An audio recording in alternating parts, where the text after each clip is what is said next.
Here's our leader, Al Unser Jr. in the S's. 2 laps to go before victory for this young man. The white flag will come up the next time around, and this will be the first time in his career that Al Unser Jr. has ever seen the white flag first as an Indianapolis car driver. He's won a number of races in his young career. We mentioned earlier in the broadcast that he's been a winner everywhere he's raced, in every division that he's raced, and we all believed it was only a matter of time, and I'll bet you there's a lot of fingers right now being crossed across this land of ours, not only among the competitors but fans alike. And you know, Larry, I bet there's a lot of fans here at the Portland International Raceway that are really pulling for this guy because he came into Portland early. As the fans start to stand up now, the white flag is given. And he was the Grand Marshal of the Rose Festival Parade, and I'll bet you that he's got a lot of hometown fans right here in Portland now cheering for him. Well, I tell you, he probably picked up a lot of fans by serving as the Grand Marshal, and maybe right now he's going to get the ultimate payment for that gesture that he gave at no charge. He went there out of the goodness of his heart, and now maybe he gets the fattest paycheck of all. It's follow him around. He's got about 5 or 6 more turns to go. He's approaching the long backstretch, and remember, and Art, you pointed this out earlier, it's Father's Day, and how appropriate for one of the second-generation drivers to win this. He's got about a half a lap to go. Certainly on Father's Day, both sons existing in the race after their fathers had already discontinued, of course, and both of them saying, well, I don't wish our fathers happy Father's Day, but by golly, we're out there, we're competitors. A big moment coming up here. We're coming into the final turn. This will be the first of many, many career victories for Al Unser Jr. Al Unser Jr. coming out of the sweep, but he's going down the straightaway, looking for that first prize money. What a great day for Al Unser Jr. as he gets the checkered flag, puts both hands in the air, waving to the fans, waving himself. There you see in the pit area, they're going crazy. Al Unser Jr. victorious here in the Portland 200. I think that's about the biggest wave, the biggest two-handed wave. As a matter of fact, he held it so long, I was concerned for a split second there, both hands off the steering wheel and all sorts of frantic motion, but he'd been in control all day, and it didn't end after he crossed the finish line either. Al Unser Jr., winner of more than $36,000 here at the Portland 200. Now taking a victory lap as he waves to his many friends around the track. The track workers even looking happy that Al Unser Jr. is victorious. And as the checkered flag fell, Al Unser Jr. was still digging the hole deeper for the rest of the field. He had streaked away to a 39-second advantage. It had only been 17 or 18 seconds about 10 laps ago. So not only did he win this one, but he buried them all 6 feet under. 105.484 miles an hour for this young man. Here's the leader. You'll just see the gap now. You'll actually see it. It was 6.1 last lap. That's Michael, Jeff Brabham, who's lapped, and Mario just gone out of your picture there. So the gap is reducing all the time, every lap. It definitely is, and we've completed 102 laps. Next time around, they'll get the white flag. There'll be only 1 more lap to go. They're averaging 107.828 miles an hour at the end of 100 laps. The question is, does Michael Andretti have the fuel to complete about a lap and 3/4 right now? He is being chased by his father, Mario, and Al Unser Jr. There they are. They've been running second and third for several laps. Al Unser Jr. has been unable to pass Mario, staying in third position. Here's Michael Andretti going through corner number 6 and onto the backstretch, and here comes second and third position. Jeff Brabham raises his hand directing Mario and little Al by so they can set off to catch the leader, Michael Andretti. That's a good professional move by Jeff, but there's no need for him to be there. He's not in the race battle. He just lets the guys go ahead and just finish the race on their own terms. Here comes Michael Andretti off of corner number 9. He's on the main straightaway, and the white flag is showing he only has 1 more lap to go, less than 2 miles, and this race will be over. Let's see if that car has enough fuel to go the distance. His wife looks toward the heavens and says a moment of prayer, hoping that her husband does have the fuel that will put him in victory lane for the 2nd consecutive IndyCar race. Last week, a dominant winner at Milwaukee on the Mile Oval. A completely different kind of racetrack here this afternoon in Portland, Oregon, but he still has the lead. He's rounding corner number 3 now, heading slightly uphill into corner number 5. The gap when he passed our booth was 2.9 seconds, so he is very, very conservative. Mario is catching him at the rate of 2 seconds a lap. He is on the backstretch on his final lap. This normally would be the second fastest portion of the racetrack, but Michael Andretti is not going as fast this time as he has in previous laps. It appears as if he is going to make it. He's in corner number 9, the final corner on the racetrack. He comes off the 9th corner. The car is a little slow coming off the corner. He's out of fuel. He is out of fuel, dropping to the inside. And here comes the finish line. Who's going to win it? I think it's impossible to say at this point who won the race. It looks like Mario. Unbelievable. Michael ran out of fuel as the car came off the 9th corner. He dropped to the inside. Mario and Little Al were coming quickly. They pulled up and they finished literally side by side at the start-finish line. It appears as if Mario might have won, but we're going to hold off any definite conclusion on that until we can study perhaps the videotape. Officially, we have Mario as the winner. Michael in second and Al Jr. in third. And I think Michael's wife also thinks that he's lost it because she is in tears down in pit lane at the moment. Well, it's perhaps the closest and best IndyCar finish in history. Let's go to Jack Arute, who was at the start-finish line. Jack, in your opinion, who won? No question. Mario Andretti beat him by a scant 4 inches. It was that close. It sputtered, it spurted. Mario, with the killer instinct, even though it was his son, stayed in the throttle as they came across the stripe. It was that close. Well, the data speed does show indeed Mario Andretti as the winner of the race. Michael second, and Al Unser Jr. third. Well, Mario Andretti, happy Father's Day. Well, I tell you, I take that.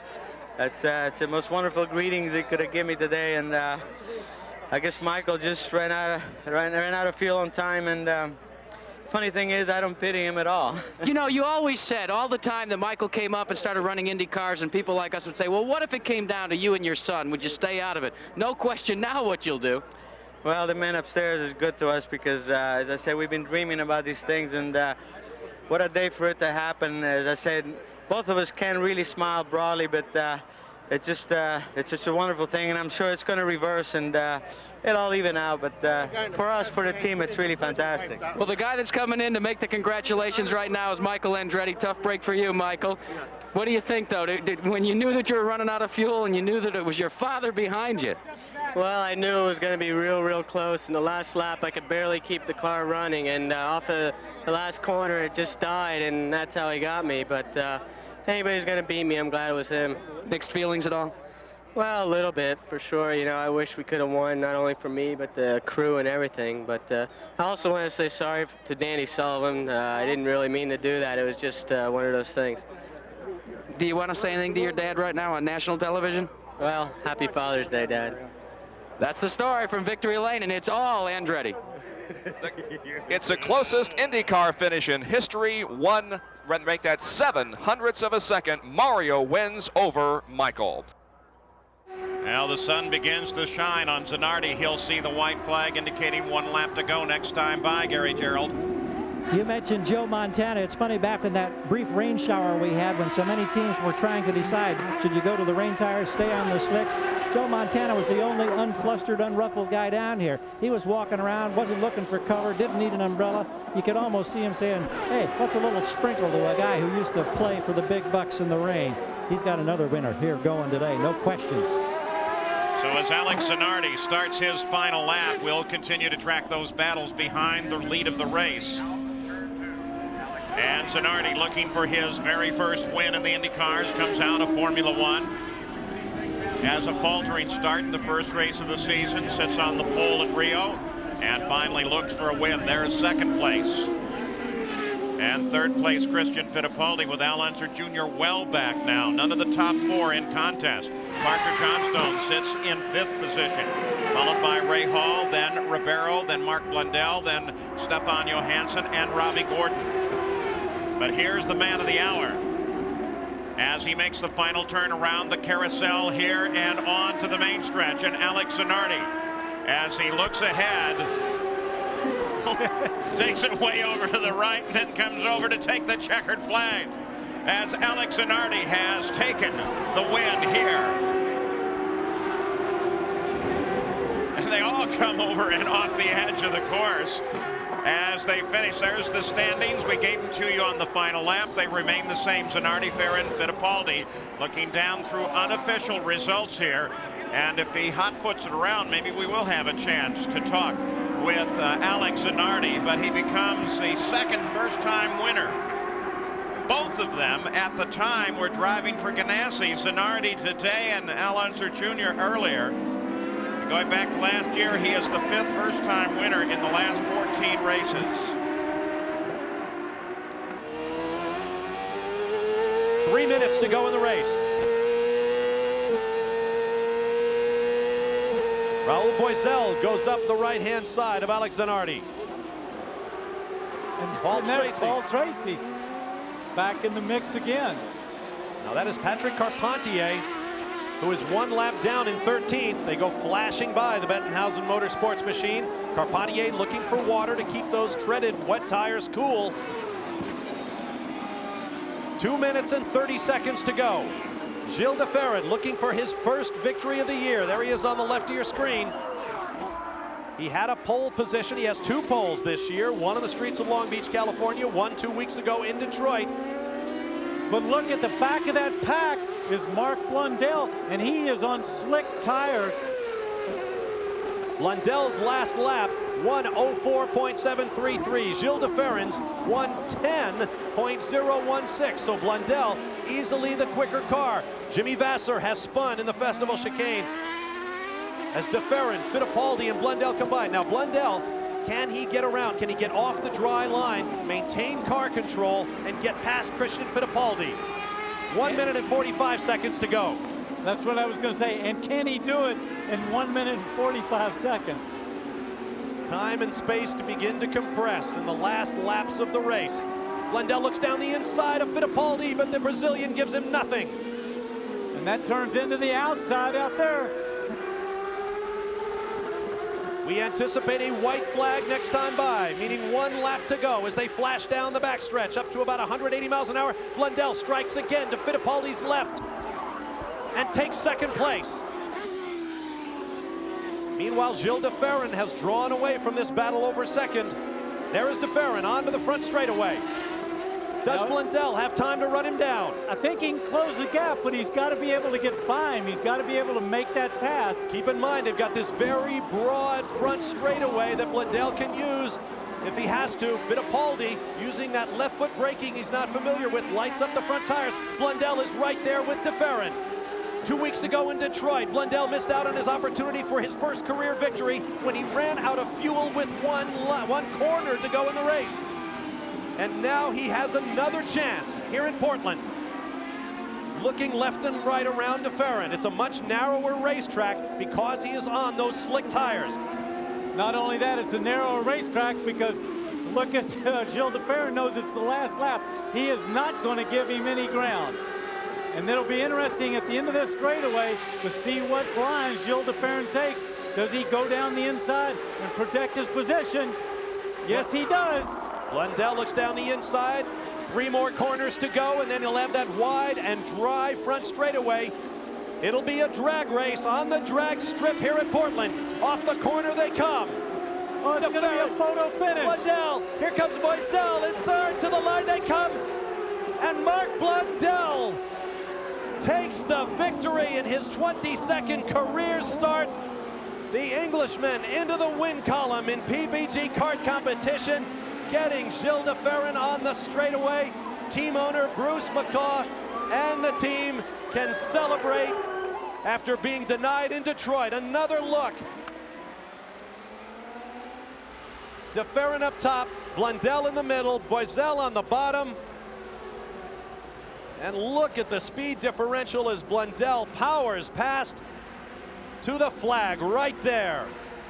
The margin of victory, 0.027 seconds, 27 1/1000ths of a second. Raul Boisel third, 55 1/1000ths of a second.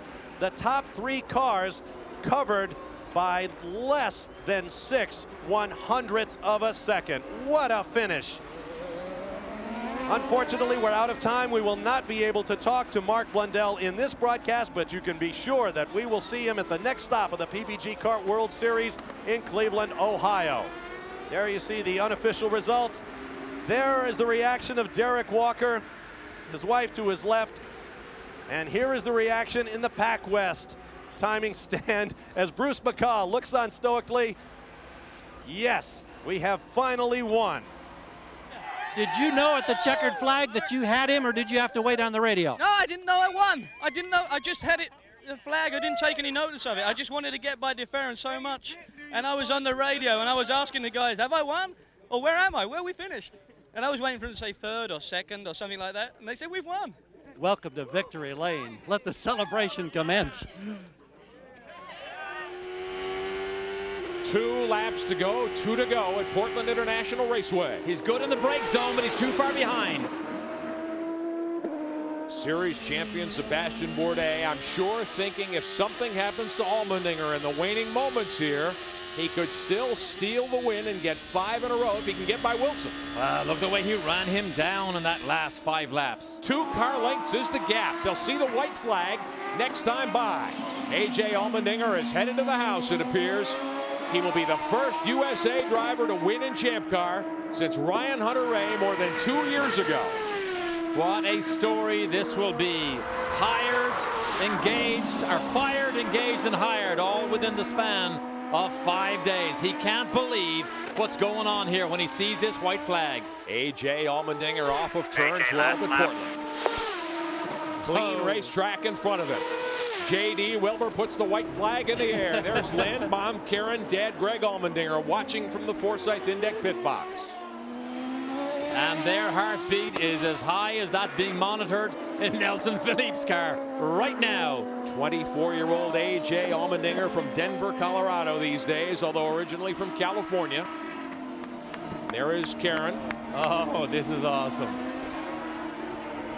Oh, look at the tears.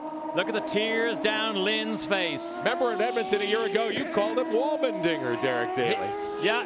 He was a one-man crash highlight reel halfway through last season, but here's the battle for second place. Bourdais trying, but he will not get there. Here comes Allmendinger down into the final corners. History about to be made in the Champ Car World Series. A.J. Allmendinger at age 24. His first drive for the Forsyth team. They really like donuts.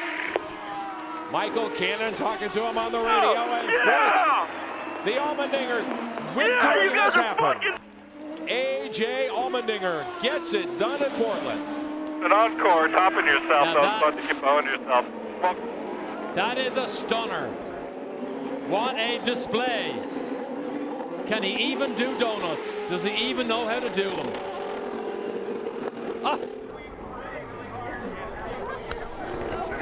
The family celebrating on Father's Day here at Portland International Raceway. For a guy who's never got to do donuts before, he's doing a fairly good job. I think he's been practicing. What do you think? So Justin Wilson will start left of your screen in that CDW9 car. Now here's what we'll see. A sequence of lights will appear. They're on a pole over the front straightaway. When the lights go out, it's time for the drivers to drop the hammers, launch those cars, and go racing.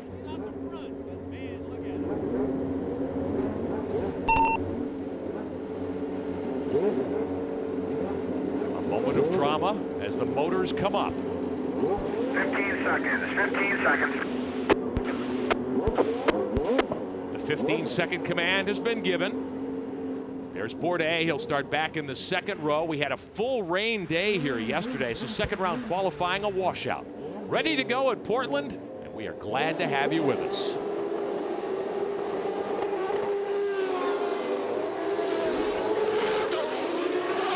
Everybody's away cleanly. This should be a good start. Down into one. On the outside, it's Dorcos, but it'll be Wilson. They're 3 wide right behind.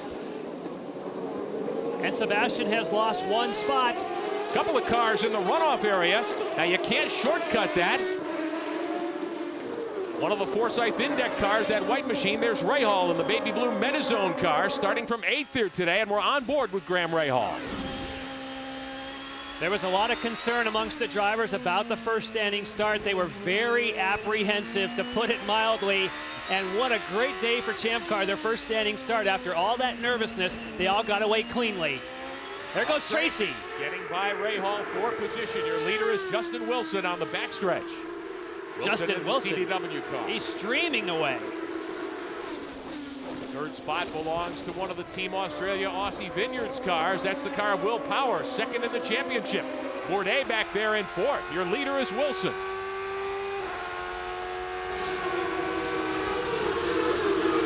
Robert Dornbos, the very strong rookie for the Ozjet team, is second.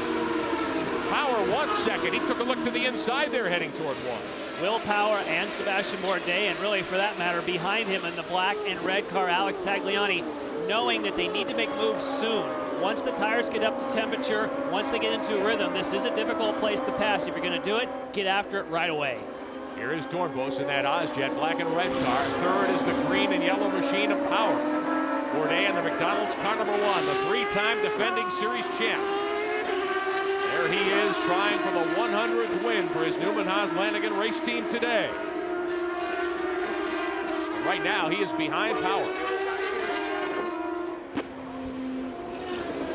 Fifth belongs to Alex Tagliani in that Lexington Energy car number 8, the R Sports team. Wilson is your leader. Coming to complete lap number 2. Let's have one more look at how they got away. You can see some people going wide, Neil Johnny, and look at Power. Will Power, that was a fantastic start, slicing all the way up, getting past Bourdais. Of course, in the green and yellow car, now slots into third. Now, Power started in 7th. There are the 2 cars. That was his teammate, Simone Pagenaud, one of the cars that went off through the runoff area. Sebastian Bourdais, moments ago, made a move to get around Justin Wilson. Here he is putting Catherine Legge a lap down in car number 11, the Sonny's Barbecue Dale Coyne entry, the black car there. Bourdais is flying. Here's the move on Wilson moments ago. And of course, Bourdais had been up to speed, had the tires up to temperature, and it appeared as though, as quickly as he caught Justin Wilson, that Justin's car is not as fast on this set of tires and with this fuel load. But again, that was a dive bomb. Look at that. Sebastian Bourdais barely made turn number 2. That was a very aggressive move for Bourdais. He knew that it was that moment, with that momentum, he had to pull it off. And now he's in a position to win this thing, even though he's only a lap or 2 different on the strategy than Wilson. Bourdais has won 2 in a row in the Champ Car World Series. He's led 3 laps here so far today. Fuel strategy, I think, is going to be key as we get down to the last 44 minutes of racing here. This, of course, is a timed event. Justin Wilson fighting the wheel. Should be about 2 laps to go here at Portland International Raceway. Sebastian Bourdais on his way to his 3rd straight Champ Car win in 2007, and it'd be the 100th career win for the Newman Haas Lanigan team. Bourdais should see the 1 to go sign next time by, we would think. Paul Newman on the timing stand with Carl Haas. They've been together with this team for 25 years. Mario Andretti scored their first win, which showed you some pictures from Road America back in 1983. And Rick, you know, speaking of Mario Andretti's first win for the team, he did it by winning by a giant margin of 16 seconds, with Sebastian Bourdais has been leading with over 15 seconds at times. So definitely looking like a dominating performance the first time and the 100th time. Catherine Legge, we're told, has spun, is off the racetrack, and she is in the festival curves. She has stalled that car. So we'll see what happens here. She's off the line, appears to be out of harm's way. I'd be surprised if they went to full course caution. They could probably get to her and somehow tow her out of harm's way. That's not a high impact area, so most likely we can finish this thing without caution, which is, wow, 2 years in a row. That's amazing. Working lap 102, Sebastian Bourdais closing in on Speedy Dan Clark there. Clark is 6th. Bourdais could end up in a situation where he would lap everyone but the top 5 here today at Portland. But a bit of advice, I would say, don't bother trying to pass Dan Clark, because your teammate tried that earlier and had some trouble. So you know what, just hang there, collect your 100th win. Well, if Bourdais can close the deal, and he's half a lap from doing so here at Portland International Raceway, it would be the team's 100th win, his 26th in in his relatively brief Champ Car career. The 3 championships, the points leader in this year, 2007. Will move Sebastian to a tie for 10th in the all-time Champ Car World Series win list with the 26.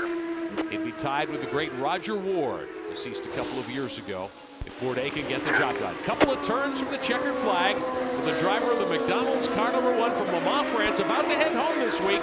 Bourdais onto the front straightaway. Checkered flag is in the air. Sebastian Bourdais the winner. Congratulations, Sebastian. Way to struggle through this weekend. It wasn't that easy, guys. Congratulations to everybody. Newman Haas Racing's 100th. The celebration on pit road, Cameron. Trying to catch up here with Mr. Paul Newman, and he's here with Carl Haas, of course. And congratulations all the way around. Kathy Lauterbach coming in for congratulations, Paul. Congratulations on your 100th win as a team owner. Congratulations on your 100th win as a team owner. Yeah, it's that kid is quite a phenomenon. He has, and he's got a great crew too. So, an unbeatable combination. IndyCar Racing is back in the Pacific Northwest. Great start, Alexander Rossi. He's already up to second. Here comes Hunter-Reay in the yellow car. So the Andretti boys are trying to get through. Will everybody get through is the question to be answered. What a jump by Power. Pagano having trouble in the back. Guys are bailing through the chicane. Where will they come out? Oh, no! Dixon. That's no good. Dixon's in the middle of that. Car upside down. Andretti, I think. Scott Dixon is in the middle of that mess. No, it's not. It's Ed Jones. No, Dixon is. He's off to the side. Oh, no. Dixon kept his car running. He's now got it in reverse, trying to get it going as they try to turn over Marco Andretti to get him out. He's going to come around the other nose of the car if he can. I don't know if he can squeeze between those two. Graham Rahal is the other car. There he goes. Dixon's going. He won't lose a lap. What a man he is. Nice to see Marco moving in the cockpit there. And the AMR safety team doing an amazing job just to bring that car down gently. So Ed Jones, Marco Andretti, Graham Rahal, and all drivers giving the thumbs up. And what a lucky escape. How about Scott Dixon? How does he keep his car running? And we'll have to see if there's any damage. That's a great sign. Look at this. Dixon with minimal damage. That is a huge, huge break for Scott Dixon. This could be the defining moment in the championship. 2 to go, less than 4 miles. Is it going to be Takuma Sato or Ryan Hunter-Reay? He's right there. No attack, no chance. Sato is gunning for a win. It's been a long time since he's been in the winner's circle on a road course, and he will not give up easily. Ryan can stay on the button almost always. Only when he's off throttle, coasting into a corner, will he come off it. He needs to get Sato to burn everything he has. It's going to be hard for Hunter-Reay to get close through these quick corners. Sato's good in the infield. He pulls a little bit out on the infield, but Hunter-Reay comes back on the straightaways. Hunter-Reay's really good down here in the chicane in the last corner, but Sato's better in the infield. Can Hunter-Reay be close enough PT on that front straight, heading down to the festival curves on the final lap? Sato not using push to pass, still has 45 seconds. Here they go. It's going to go green light right here. Flag, last lap, overtake all the way. Last lap coming up, less than 2 miles. Has Hunter-Reay got something here for Sato? He's not close enough. Really only has one more chance, Paul, which will be on the back straightaway. Or into the tight hairpin if he can get close in the infield. 3 more corners from here, but Sato's car is on rails through this triple right. Well, the other issue is these corners are fast enough to where the turbulent air is just too much for Hunter-Reay to get close. You've got to remember earlier this weekend it was not a positive start for either Rahal, Letterman, Lanigan driver, Graham Rahal or Takuma Sato. The team felt like they were a little bit one step behind, but Sato said, we had a great weekend at Road America. If we can work it out, we can have a great weekend here as well. And he's just a few more corners away from victory, which would be his first permanent road course victory. An incredible result. He's made up 19 positions from his start. He's an Indy 500 winner. He's now a Portland winner. Takuma Sato wins on IndyCar's return to the Northwest. How about that? Phenomenal effort from the Japanese driver. Takuma Sato can add Portland to Long Beach and the Brickyard as his IndyCar race victories. Ryan Hunter-Reay for second, and Sebastian Bourdais, an amazing podium, but perhaps shadowing everything is Scott Dixon in fifth, and will leave with the championship lead. There is Dixon, involved in the lap 1 crash, and comes away with a top 5 as he congratulates Sato. Well, everybody in this field respects, admires Sato for his persistence, his hard work, his discipline, and his speed. Can Rosenqvist go with willpower when they see green? Got to be so careful getting on the power coming onto the front straightaway. You can easily lose it. Willpower, Felix Rosenqvist. Alexander Rossi is the first of the title hopefuls. Let's go racing. They'll come down and there'll be just 4 laps to go. Super restart from the silver bullet of Willpower. He's gone. That was a really early restart by Willpower, kind of caught everybody off guard. Nobody has an opportunity, but Simon Pagenaud pops out to take a look at Piggott right there. Very clean through the opening sequence of turns, and Rosenqvist tried his best, but Willpower was up to the task and took off. If you're Rosenqvist, you're just trying to find any little mistake from Willpower, too aggressive on the power to spin the tires or anything that would allow you to get to run. Unfortunately, by the time Willpower gets to these faster kind of medium speed S's, it's really difficult to make much happen, and now Power has the gap that he needs to drive it home. 1 to go, less than 2 miles. He's in the draft. There it is. There's the call. So Power within 2 miles of another victory, and there'll be 2 victories within the last 3 races. Championship leader Newgarden on screen in the Hitachi Chevrolet. Newgarden's right there on the back of Herta. If Herta makes a slip up like he did in turn 7, coming onto the back straightaway, will he make a go at it or play it safe? He's still right there.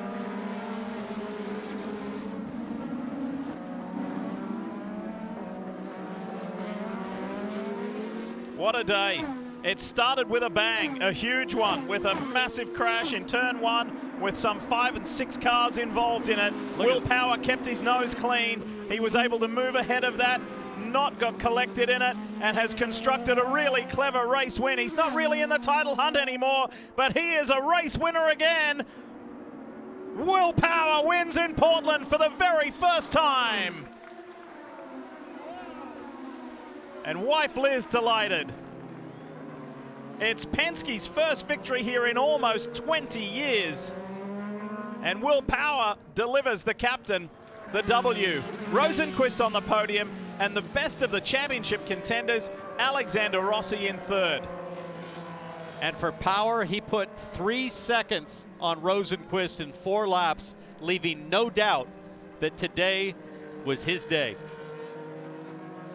We get ready to go racing again in Portland. Will something definitely happen at turn 1? We don't know, but it's highly unusual if it doesn't. So get ready for some fireworks as they round turn 12. It's Alex Palou, one of the title contenders, on the front row. His teammate Dixon behind, and Alexander Rossi in this blue and yellow car, ready to race in Portland. Here we go. And Dixon gets a nice jump on the inside of Rossi. They head towards you, PT. I can see him coming now. Everybody's out on the inside. A couple cars go straight. Everybody's going off. Oh, cars spinning, cars wrecking everywhere. Oh my God, that was so intense.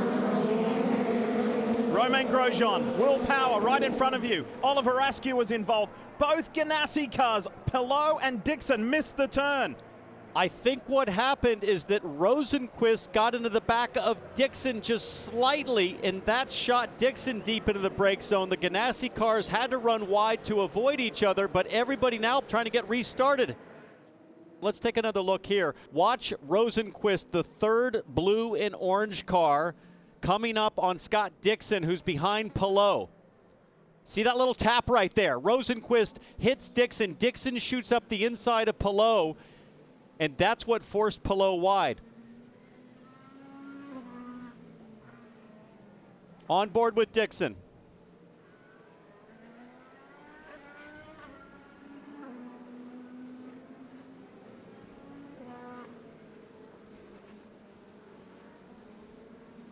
They both knew they weren't going to make it. Dixon and Palou. Alexander Rossi followed. Here it is from the front on.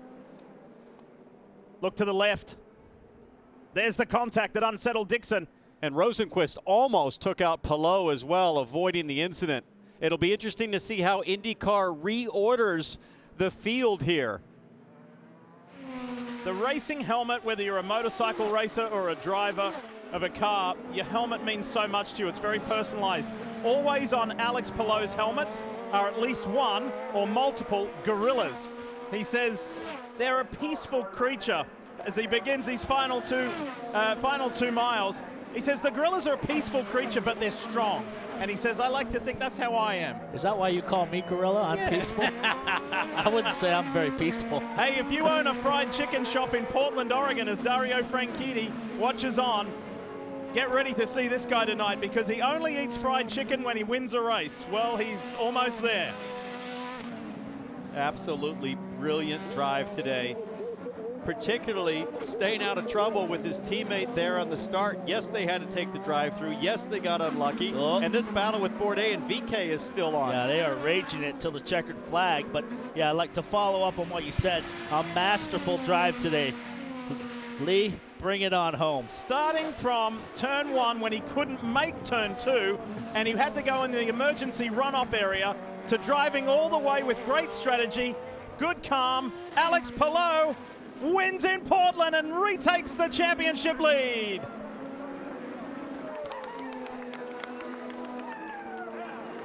It's hello Palou again. Alex leads now comfortably. This like could a be repeat of last disaster. lap. This could be disaster right here. 3 wide on the straightaway again, and VK holds off Bourdais and Chilton with Jimmy Johnson right there in the mix with those guys. And that is a spirited fight for 17th, 18th, and 19th. Good stuff. Jimmy Johnson comes home right behind Max Chilton for 20th position. But it's all about Alex Palou in the PNC Bank Honda and Chip Ganassi Racing. This 24-year-old Spaniard is amazing. What a day. What a day. From being sent towards the back of the pack for shortcutting that opening chicane along with his teammate and others, Alexander Rossi, etc. Great strategy from the team, and just kept his cool and drove brilliantly all the way to victory lane. Final 4 laps for Scott McLaughlin. Townsend, to your point about how he finishes this season going into next season. These, if he goes on to win, these will be the last 5 results for Scott McLaughlin. 3rd, 4th, 2nd, 3rd, and maybe a win today. That is incredible. That is champion level performance and a great way to finish his 2nd full season. McLaughlin exiting the final corner. It'll be 3 to go at the line, and let's go check back in on pit lane with Kevin Lee. So Power is still within striking distance. Let's listen to what Kyle Moyer, you see there, is telling Scott McLaughlin. Use them and overtake if you want, but it's up to you. Just let me know if he does not use it. Copy, he hasn't yet. And there was just another update a moment ago that Power is down to 16 seconds of overtake. McLaughlin has it if he wants it. 42 seconds remaining. Plenty in the bank. Ride with Power. Let's go for a ride up the back straight. Have a listen.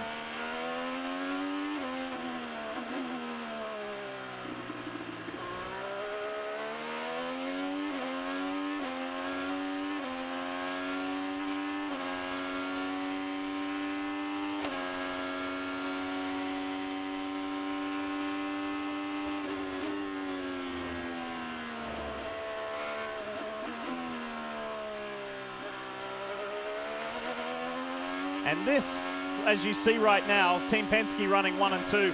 This is emblematic of the whole weekend. Practice, qualifying, and race. Team Penske tested here in the past couple of weeks. They have been the power team this weekend.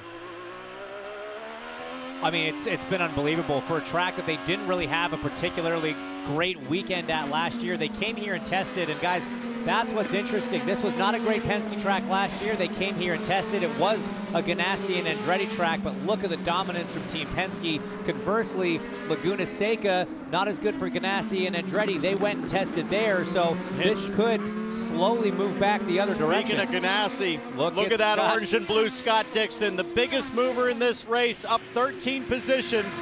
There are a lap and a half left in this race. It's races like this that have kept Scott Dixon in the championship hunt for 11 of his 20 seasons. You know, he just manages to salvage results after a bad qualifying or even a bad start to a race. Him and his Chip Ganassi Racing squad are just incredible in these clutch moments as they get the white flag, 1 to go. Less than 2 miles between Scott McLaughlin and a 3rd career victory. What an amazing weekend he has had, and he would give Team Penske its 3rd road course win of the year. So that'd be 3 on the ovals, 3 on the streets, and 3 on the road courses. So the most dominant team in the 2022 season. No surprise that one of its 3 drivers are leading the way. And those hands and those white gloves from Scott McLaughlin have been only steady all day long. You have not seen one moment of flurry, one moment of sideways. It is calm, confident, determined, quiet hands, and fast driving from McLaughlin. The year started with a pole position and a victory to this young New Zealander. And then he went on and won at Mid-Ohio as well. Scott McLaughlin got the pole in dominant fashion yesterday. Scott McLaughlin wins the Grand Prix of Portland for his 3rd career win.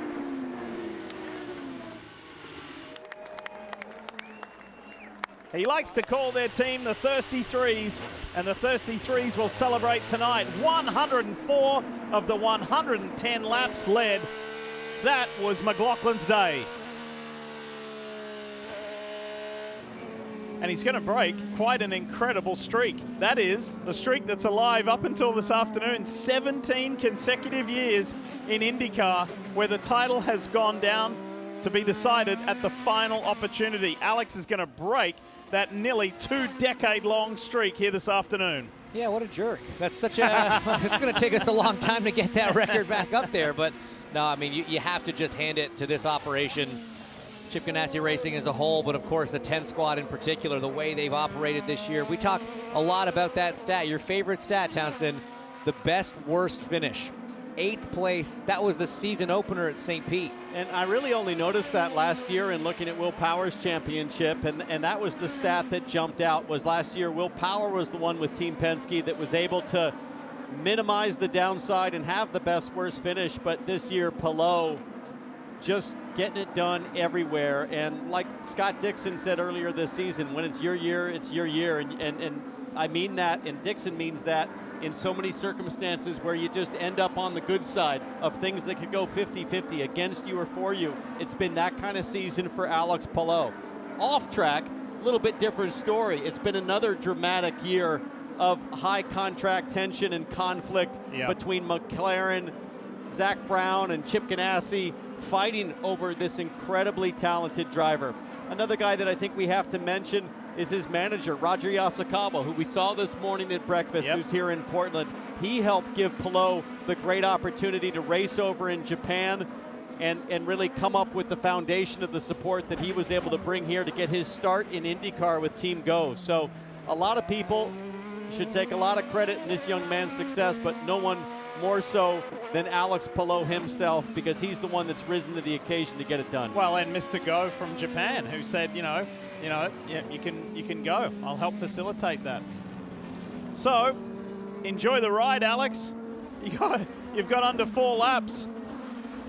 Look at this. Just to keep enjoying the Sunday drive. Meanwhile, remember we told you earlier, pit lane speeding penalty.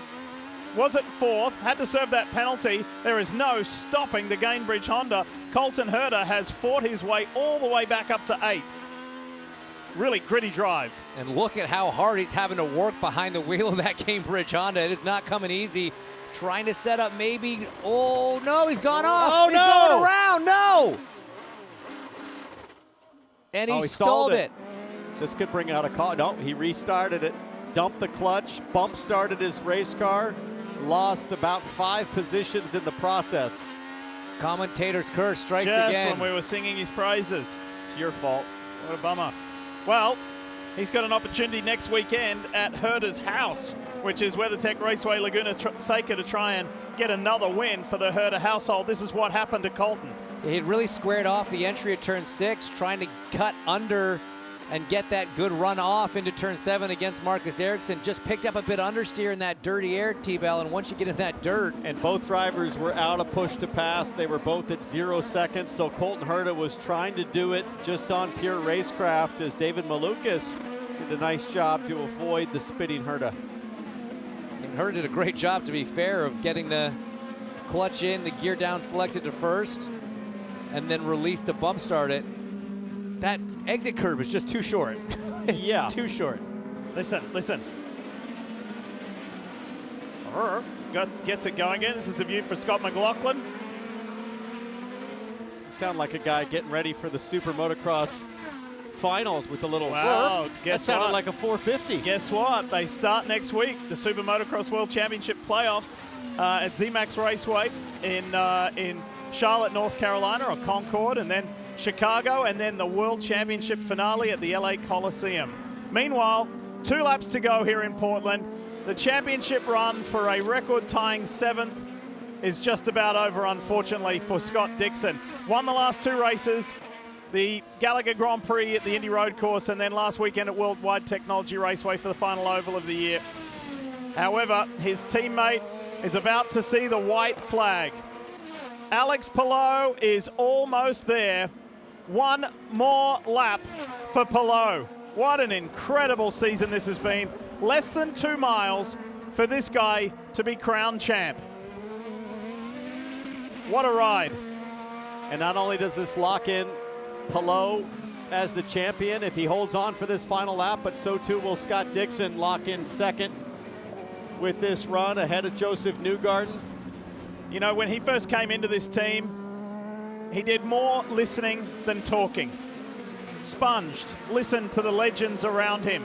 He galvanized his team by doing just little things like turning up at the race shop on a Monday or a Tuesday morning with several boxes of donuts for his guys and gals on the team.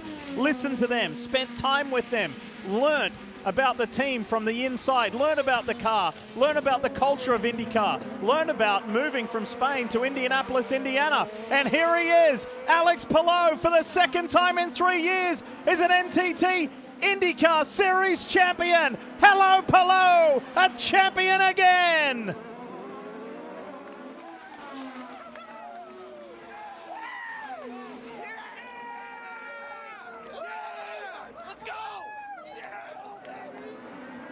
If there was ever a mic drop in IndyCar racing, we just witnessed it. That was a dominant, perfect day from the professor of precision as he matches the donuts from yesterday from Miles Rowe, who celebrated after winning the USF Pro 2000 championship. What a moment. And you know what? They were kind of Zanardi-esque. Maybe not as long, but he now is a 2-time champion for Chip Ganassi, like Alex Zanardi. What a cool moment for Alex Palou.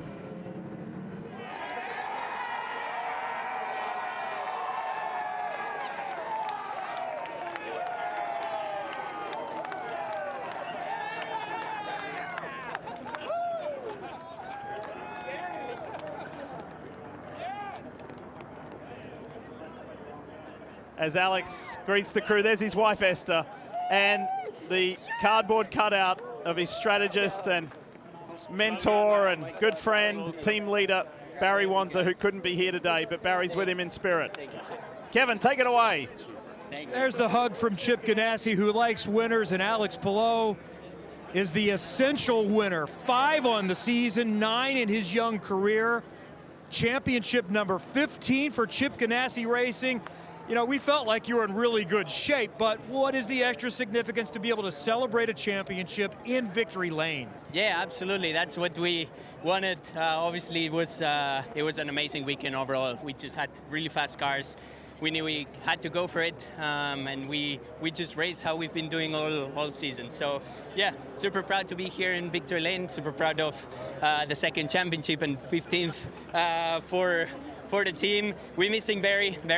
We wish you the best of recoveries. He did an amazing job. He cannot be here now. And it's extra special for the American Legion, Be the One. It's a month of the suicide prevention, so hopefully that helps a lot of people now. You surprised everyone when you won a championship. We went from 16th to 1st in points in your first year with Ganassi. No big surprise here at this point. What's the difference in championship number 2 when you're more the hunted than the hunter? I love it. I mean, I never thought that would be an IndyCar champion, and to be 2-time IndyCar champion just feels amazing, like a dream. So cannot thank these guys and girls enough. They gave me all the tools I needed to win, so we'll keep on rolling.